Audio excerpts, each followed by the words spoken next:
Alright, so here we are with the Inkscape program open, and I have already hand drawn a few of these different A's in different styles with the calligraphy pen. The point of this is just to practice with the program. I've got something weird going on that I've got to figure out. I might have to reach out to Inkscape. For some reason, the layer opacities start off as 0. And so I am kind of drawing blind, and then I have to turn up the opacity on each stroke, which is kind of weird. I don't actually hate it, but that's a topic for a different time. But I would like to know how to get that come up where when I draw the opacity is not 0 to begin with. So what we're doing here is we are taking this A that I hand drew. It's just a basic capital A, and then I am outlining it with the calligraphy pen. Now, something interesting about the calligraphy pen that I've figured out, which is I'm sure the same across the board, is that for a vector program to give you the stroke of a calligraphy pen where it narrows and widens and does all this stuff, every stroke is actually a double wall. So you have a line and you have a fill. And as you can see here, each stroke has 2 walls on it. So I have nodes on both sides of the stroke that I have to manipulate, and I'm cleaning this up a little bit. So when you're drawing with a calligraphy pen like that, especially in Inkscape, just know that it can be a little bit more time consuming to create something and have to clean it up. Also, another thing to keep in mind is that if you want it to be like for vector printing, such as vinyl or something like that, and it's not specifically for print, this could cause you a major issue, because what could happen, or what will happen, is if it's trying to run off something that's like CNC vector based, and it's following a path, it's actually, each stroke is actually going to have 2 cuts, and it's not going to work out right. So be careful using the calligraphy pen, which I actually really like. And some of the point of using this program, as I'm doing here, is just trying to figure out better ways to make things happen in it for print and for web design applications or images. So what I've done here is, instead of using the fill bucket, which I really don't like on this program, I don't really like it on any vector program a whole lot. I haven't tried Procreate yet because I don't have a tablet currently, iPad I should say. But I've actually just turned up the width of the stroke, and I made it broad, and then I just drew inside the outlines on a lower level, on a lower layer, and it created what we see here with this yellow. I'm just going back in and filling in and fixing some. When you use the calligraphy pen, it does get narrow at the tip if it's pressure sensitive, at least the way that I have it set up, so it makes differences in the stroke, and so it leaves blank spots, and I was just fixing some of that. And then here I'm playing with best ways to get some accents. I started off with a calligraphy pen in a darker color, but as you can see, just wasn't really turning out that clean. So I just went to the free hand tool and started putting in some designs. These designs they're just designs. They're not based on anything in particular. They're not like, I don't know. It's kind of like a mix of cartoon letters and my style of how I sketch different abstract drawings and things. So that's what I did here. Just putting in bunches of shapes. Like I said, you can see that I'm drawing these shapes and they're transparent. Then I have to go turn up the transparency on each layer, which takes a little bit longer for sure.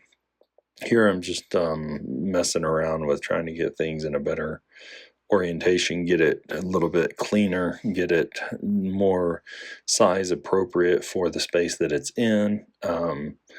And now I start doing some drop shadow stuff with the layers and putting in, copy and pasting each component, and then putting it under it and turning down opacity and setting it to black. So the under component is black, and then I turned down the opacity. I think it was to 50% or something like that, just to give it a little bit of a depth to the image.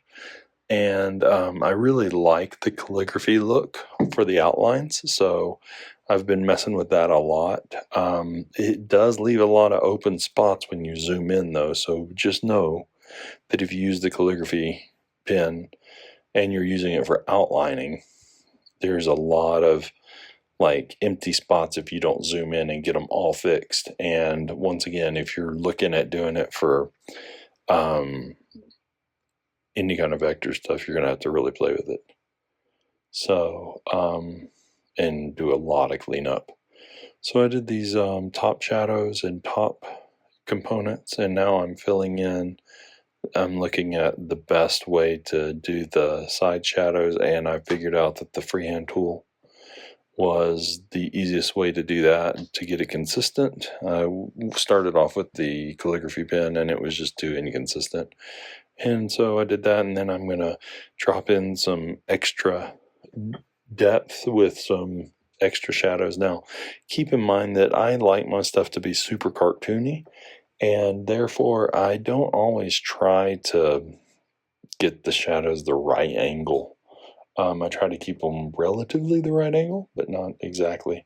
So there that you saw there was a yellow that was peeking out through the side of the outline, and I found out that it was the fill that I had to adjust because I kept redrawing the darker shadow thinking it was not covering.